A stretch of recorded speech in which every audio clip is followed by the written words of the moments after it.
the most secure election in American history. These words are from President Trump's own Department of Homeland Security. The statement breaking just moments ago. Trump himself at the White House, not coming out, clinging to power, and the Department of Homeland Security's cyber unit just issuing a stunning and powerful statement, okay? The November 3rd election was the most secure in American history, period. There is no evidence, they continue to say, that any voting system deleted or lost votes, changed votes, or was in any way compromised. While we know there are many unfounded claims and opportunities for misinformation about the process of our elections, we can assure you we have the utmost confidence in the security and integrity of our elections, and you should too. When you have questions, turn to elections officials as trusted voices as they administer elections. We're going to be joined by one of them in just a couple of moments, but I just want to take a pause here. If you're at home, think about this for a moment. What I just read, that is from President Trump's own Department of Homeland Security. This sentence, the November 3rd election was the most secure in American history. It's the fact, and it's stunning. Shouldn't have had to be said, but it is the truth. And it comes on a day the president has been saying the opposite. Rage tweeting at least 50 tweets, including total lies about the election, like this one.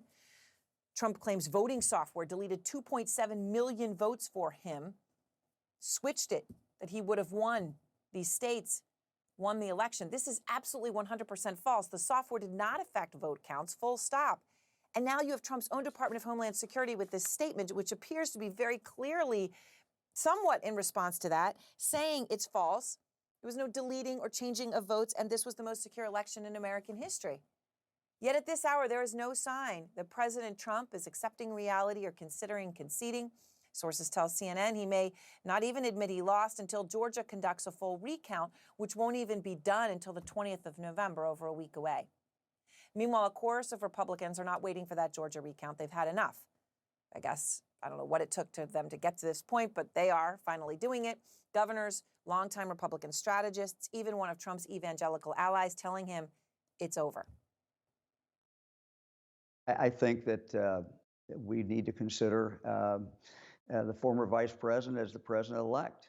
Joe Biden is the president-elect.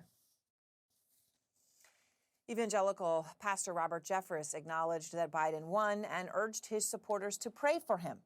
And Karl Rove, household name, he was also informally advising the Trump campaign, has written an op-ed saying, quote, the president's efforts are unlikely to move a single state from Mr. Biden's column and certainly are not enough to change the final outcome. Well, certainly wouldn't be the case, given that the November 3rd election was the most secure in American official history, according to the Department of Homeland Security. In Washington, more Republicans are nudging the president to accept reality. Republican senators now, John Thune, Rob Portman, Chuck Grassley, even Lindsey Graham, telling CNN it's time that Trump give Biden access to classified briefings.